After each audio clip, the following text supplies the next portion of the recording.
ডায়াবেটিসের ডায়েট কি হবে? এটা আমি বলেছি আপনার বইটা তো আমি গ্রাফিক্যালি প্রেজেন্ট করি যাতে আপনারা বুঝতে পারেন, হ্যাঁ? এবং ডায়াবেটিসের রুট কজ এখানে বলা আছে। তো ডায়াবেটিসের জন্য মূলত আপনারা ৫ টা কাজ করবেন। আমি সহজ করে বলি। যাতে আপনারা ওষুধ ছাড়া ডায়াবেটিস থেকে পুরো ভালো থাকতে পারেন।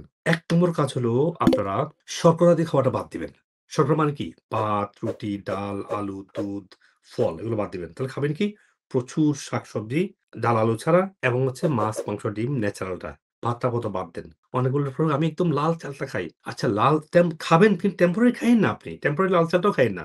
সেকেন্ড যে কাজটা সেটা হচ্ছে ফাস্টিং করতে হবে। ফাস্টিং কতক্ষণ করবেন? মিনিমাম ১৭ ঘন্টা। মানে কি? ধরেন আপনার সন্ধ্যায় খাবারটা আর্লি খেয়ে ফেলছেন। আর ব্রেকফাস্টটা আপনি একটু লেটে খান। মানে ১২ টার দিকে খান। আর ফাস্টিং কি দিয়ে ফাস্টিং করবেন? ১০ টা খাবার খেয়ে ফাস্টিং করবেন। একদম উপবাস থাকবেন না।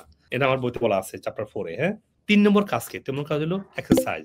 যদি আপনি এক্সারসাইজ না করেন, আপনার যে অর্গান গুলো আপনার ডায়াবেটিস এর জন্য কাজ করছে, সেই অর্গান গুলো তো অ্যাক্টিভেট হবে না। আপনার গোল হচ্ছে এক্সারসাইজ করবেন যাতে করে আপনার লিভার, প্যানক্রিয়াস, ইন্টেস্টাইন গুলো আরো অ্যাক্টিভ হয়, আরো পাওয়ারফুল হয়, আরো ভালোভাবে কাজ করে। আপনাকে এক্সারসাইজ করতে হবে। ৪ নম্বর কাজ হচ্ছে কিছু সাপ্লিমেন্ট।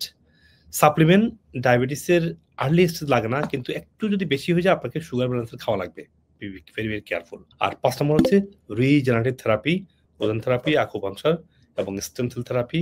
কোন ধরনের স্টেম সেল থেরাপি লাগবে সেটা আপনাদেরকে আমি বুঝিয়ে বলব। এই গুরুত্বপূর্ণ ভিডিওটি আপনারা শেয়ার করবেন যাতে করে আপনার আত্মীয়স্বজন এবং পরিচিতজন উপকৃত হতে পারে।